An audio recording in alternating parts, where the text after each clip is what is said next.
Shalom, Bapak-Bapak sekalian, kita ketemu lagi di dalam ibadah PPK yang disiarkan secara online. Dan sebelum kita mulai ibadah PPK, mari kita tundukkan kepala, kita berdoa. Tuhan Allah Bapa kami, terima kasih Tuhan untuk penyertaan Tuhan sepanjang hari demi hari. Dan sampai kami ada di hari Kamis ini, kami berdoa Engkau yang campur tangan di dalam ibadah online PPK, sehingga kami para pria Gia Condrokusumo pada khususnya, tetapi juga untuk semua orang yang menonton dan menyaksikan ini semua pada umumnya, mendapat berkat melalui firman Tuhan ini.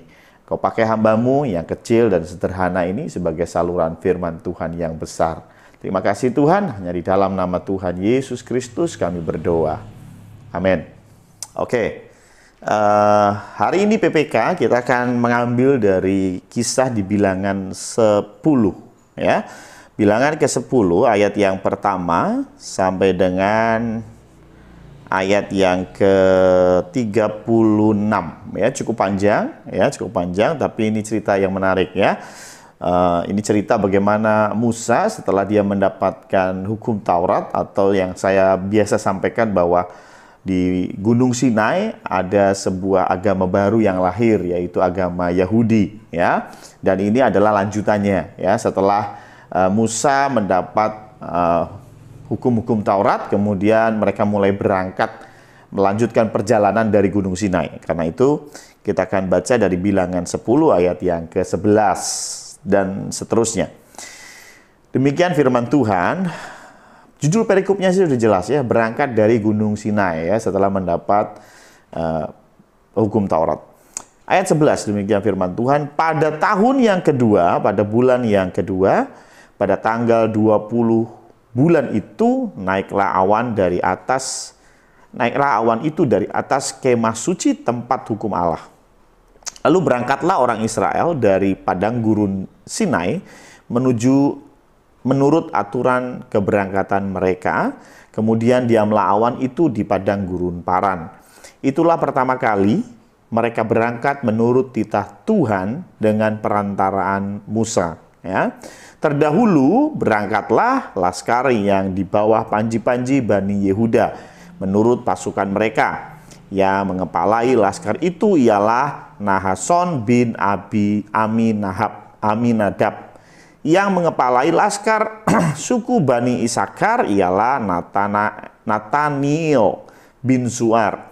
Yang mengepalai laskar suku Bani Zebulon ialah Eliab bin Helon.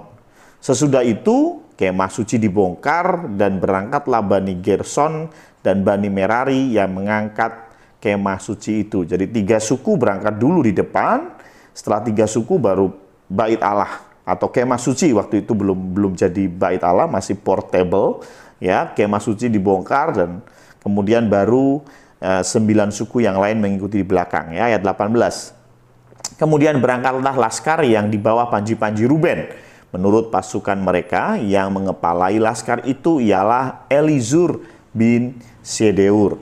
Yang mengepalai laskar suku Bani Simeon ialah Selumiel bin Surisyadai. Yang mengepalai laskar suku Bani Gad ialah Eliasaf bin Rehuel. Sesudah itu berangkatlah orang Kehat yang mengangkat barang-barang tempat kudus. Kemah suci sudah dipasang sebelum mereka datang. Kemudian berangkatlah laskar yang di bawah panji-panji Bani Efraim menurut pasukan mereka. Yang mengepalai laskar itu ialah Elisama bin Amihud. Yang mengepalai laskar suku Bani Manasye ialah Gamaliel bin Pedazur. Yang mengepalai laskar suku Bani Benyamin ialah Abidan bin Gideon. Sebagai barisan penutup semua laskar itu, berangkatlah laskar yang di bawah panji-panji Bani Dan menurut pasukan mereka. Yang mengepalai laskar itu ialah Ahieser bin Amisyadai. Yang mengepalai laskar suku Bani Asher ialah Pagiel bin Okram. Yang mengepalai laskar suku Bani Naftali ialah Ahira bin Enan. Itulah aturan keberangkatan orang Israel menurut pasukan mereka. ketika mereka berangkat. Lalu berkatalah Musa kepada Hobab, anak Rehuel, orang Midian, mertua Musa, kami berangkat ke tempat yang dimaksud Tuhan ketika ia berfirman, aku akan memberikannya kepadamu. Sebab itu ikutlah bersama-sama dengan kami, maka kami akan berbuat baik kepadamu. Sebab Tuhan telah menjanjikan yang baik tentang Israel. Tetapi jawabnya kepada Musa, aku tidak ikut, melainkan aku hendak pergi ke negeriku dan kepada sanak saudaraku. Kata Musa, janganlah kiranya tinggalkan kami, sebab engkaulah yang tahu bagaimana kami berkemah di padang gurun. Maka engkau dapat menjadi petunjuk jalan bagi kami. Jika engkau ikut bersama-sama dengan kami, maka kebaikan yang akan dilakukan Tuhan kepada kami akan kami lakukan juga kepadamu. Lalu berangkatlah mereka dari gunung Tuhan dan berjalan 3 hari perjalanan jauhnya, sedang tabut perjanjian Tuhan berangkat di depan mereka dan berjalan 3 hari perjalanan jauhnya untuk mencari tempat perhentian bagi mereka. Dan awan Tuhan ada di atas mereka pada siang hari apabila mereka berangkat dari tempat perkemahan. Apabila tabut itu berangkat, berkatalah Musa, bangkitlah Tuhan, supaya musuhmu berserak dan orang-orang yang membenci engkau melarikan diri dari hadapanmu. Dan apabila tabut itu berhenti, berkatalah ia, kembalilah Tuhan kepada umat Israel yang beribu-ribu laksa ini. Oke, dari kisah ini sepertinya kita merasa, ngapain sih kita ngerti nama-nama ini, urutan-urutan dan lain sebagainya ya. Saya nggak mau masuk ke situ, tetapi yang menarik ini sebuah perintah yang detail, dan dari kedetailan itu Musa lakukan semua pas sesuai dengan apa yang Tuhan perintahkan. Ini ada di Bilangan 10 ayat 13. Itulah pertama kali mereka berangkat menurut titah Tuhan. Sekali lagi, menurut titah Tuhan dengan perantaraan Musa. Jadi mereka, orang Israel, berjalan itu menurut perintah Tuhan, tetapi perantaraannya adalah Musa. Ya, nah ini hal yang sama ketika kita para kaum bapak itu menjadi kepala rumah tangga. Mau dibawa kemana? Bukan lagu ya, mau dibawa, bukan. Tetapi mau dibawa kemana keluarga kita, itu harus sesuai dengan titah Tuhan.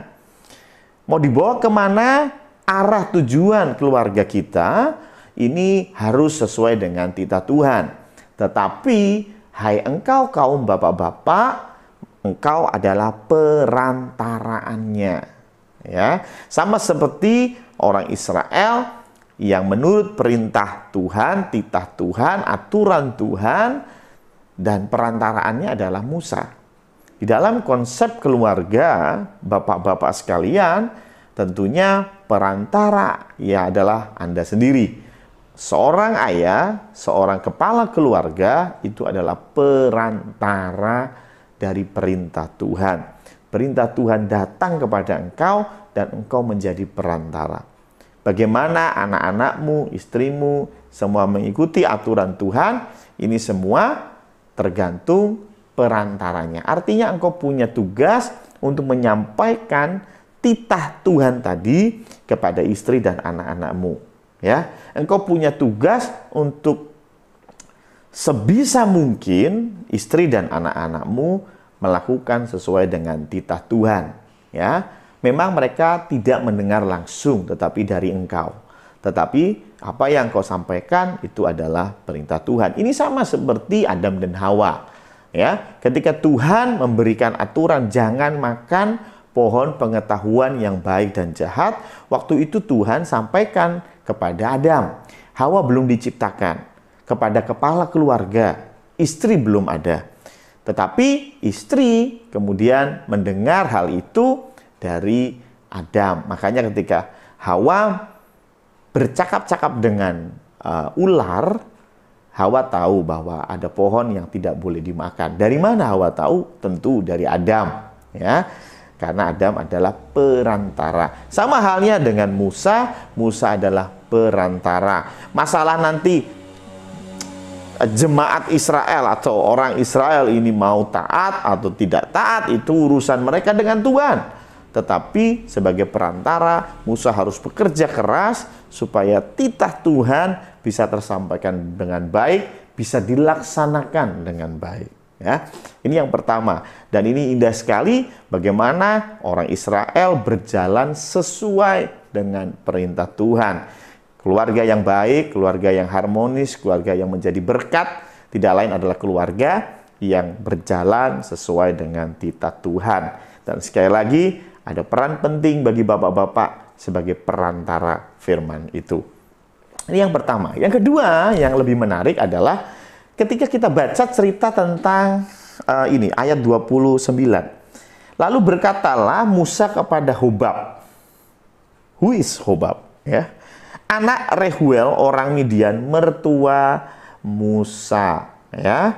Jadi rupanya Hobab ini iparnya Musa, gitu ya. Anak dari mertuanya dia, berarti iparnya, ya. Iparnya Musa, ya. Kami berangkat, saya lanjutkan baca. Kami berangkat ke tempat yang dimaksud Tuhan ketika Ia berfirman, aku akan memberikannya kepadamu. Sebab itu ikutlah bersama-sama dengan kami. Ya, jadi rupanya Musa ini mengajak Hobab untuk ikut dengan rombongan Israel. Ya, Musa mengajak Hobab itu, sekali lagi Hobab ini orang Midian, dikatakan orang Midian, bukan orang Israel, orang Midian. Hobab ini diajak, ayo kita join aja lah, kita pergi bareng-bareng. Tetapi ayat 30 berkata, tetapi jawab Hobab kepada Musa, aku tidak ikut, nggak mau gue nggak mau ikut. Melainkan aku hendak pergi ke negeriku, berarti dia mau pergi ke Midian, ya, dan kepada sanak saudaraku. Jadi Hobab punya tujuan lain, ya. Dia punya tujuan adalah dia mau pergi ke Midian, dia mau pulang kampung, ya.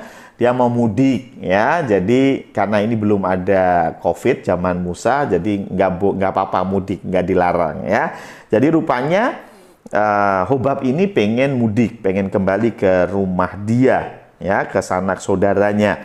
Tetapi ayat 31, kata Musa, janganlah kiranya tinggalkan kami, sebab engkaulah yang tahu bagaimana kami berkemah di padang gurun, maka engkau dapat menjadi petunjuk jalan bagi kamu.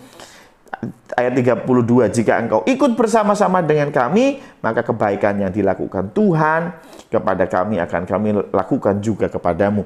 Jadi sepertinya Musa ini sedang merayu Hobab. Untuk apa? Untuk tinggal bersama mereka, ya, dengan kata-kata bahwa kalau engkau pergi, terus gimana yang ngajarin kami bertahan hidup di padang gurun, ya. Ini kesannya seperti Musa ini tidak berharap kepada Tuhan. Bukankah Tuhan yang suruh Musa pergi? Ya, kenapa dia malah merengek-rengek, tanda kutip, ya, merengek-rengek minta Hobab untuk ikut dengan dia? Bukankah Tuhan sudah sediakan segala sesuatu? Bukankah firman Tuhan berkata jangan berharap kepada manusia, tetapi berharap kepada Tuhan? Tetapi kenapa Musa pengen Hobab untuk bisa ikut dengan dia? Ya, tentu ini alasannya bukan karena Musa berharap kepada Hobab, maaf, ya. Bukan berarti Musa ingin atau butuh Hobab. Kalau nggak ada Hobab, aduh, hancur semua, bukan, ya. Tetapi ada agenda lain, ya. Agendanya apa? Rupanya Musa ingin Hobab melihat betapa dahsyat Allahnya yang disembah oleh orang Israel. Musa ingin Hobab lihat dengan mata kepala sendiri bagaimana mujizat-mujizat yang dilakukan oleh Allahnya orang Israel, yaitu Allah yang kita sembah, ya. Dan itu akan membuat Hobab juga percaya kepada Allah yang disembah oleh Israel. Dari mana saya tahu? Karena ada satu cerita tentang Hobab ini. Memang bukan Hobabnya, tetapi tentang keturunannya Hobab, ya. Saya akan bacakan Hakim 1 ayat 16. Keturunan Hobab ipar Musa. Jadi ini pasti Hobab yang sama yang ditulis di bilangan 10, ya. Orang Keni itu maju bersama-sama dengan Bani Yehuda dari kota Pohon Korma, yaitu Yeriko, kota pohon korma, ke padang gurun Yehuda di tanah Negeb dekat Arad. Ya, jadi intinya rupanya di dalam cerita Hakim-Hakim itu setelah Yosua, ya. Yosua ini Musa emeritus, Musa mati, ya. Kemudian dimakamkan atau dikuburkan oleh Tuhan sendiri. Penerus Musa adalah Yosua. Setelah Yosua membawa masuk orang Israel ke tanah Kanaan, baru ada cerita tentang Hakim-Hakim. Dan di Hakim-Hakim ini ditulis ada keturunan Hobab. Dan keturunan Hobab masih bersama-sama dengan Bani Israel. Ingat, Hobab bukan orang Israel, ya. Dan bahkan tadi kita baca di dalam Bilangan 10, Hobab punya misi, dia nggak mau bareng sama orang Israel. Dia mau pulang kampung, dia mau budik, mau balik ke tempatnya, ya. Tetapi rupanya ketika Musa, tanda kutip, merayu, Musa punya iman. Hey, come and see. Datang dan lihatlah bagaimana Allahku bekerja. Datang dan lihatlah bagaimana Tuhan memimpin bangsa ini. Dan aku punya iman ketika engkau melihat apa yang dilakukan oleh Tuhanku, maka engkau pun akan percaya kepada Allah yang hidup. Kurang lebih seperti itu iman Musa. Dan iman Musa menjadi kenyataan. Dari mana kita tahu? Karena keturunan Hobab tidak ada di Midian, tetapi ada di tengah-tengah orang Israel. Ya, artinya apa? Entah kapan, tidak ditulis di Alkitab, tetapi satu waktu Hobab pun mengakui Allah yang hidup adalah Allah orang Israel. Allah yang hidup adalah Allah Bapa yang kita sembah, putranya Yesus Kristus, dan Roh Kudus. Jadi, satu cerita menarik, bagaimana Musa ingin mengenalkan Allah. Ya, kita pun sebagai pria-pria harus menjadikan keluarga kita berkenan di hadapan Tuhan, turut dengan apa yang Tuhan perintahkan, dan ketika itu dilihat oleh orang, dilihat oleh ipar kita, dilihat oleh saudara kita yang belum percaya kepada Tuhan yang hidup, mereka akan melihat bagaimana pertolongan Tuhan, bagaimana kuasa Tuhan yang terjadi di dalam keluarga Anda. Dan apa yang didapat, mereka akan percaya kepada Tuhan yang hidup, yaitu Allah yang kita sembah, ya. Sehingga keturunannya akan menjadi pengikut daripada Tuhan. Seperti kisah Hobab ini, ya. Jadi jangan salah ketika engkau memimpin keluargamu sesuai dengan perintah Tuhan. Tidak hanya keluargamu yang diberkati, tetapi akan banyak orang yang melihat dan mendapat berkat, bahkan mereka menjadi percaya kepada Tuhan yang kita sembah.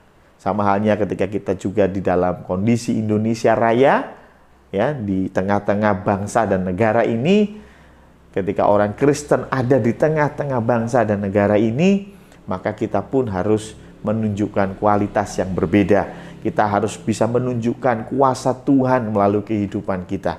Dan ketika orang lain akan melihat, maka seluruh Indonesia akan melihat bagaimana pertolongan Tuhan, kuasa Tuhan nyata di dalam hidup kita.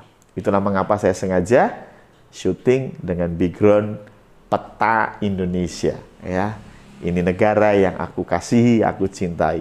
Aku orang Indonesia.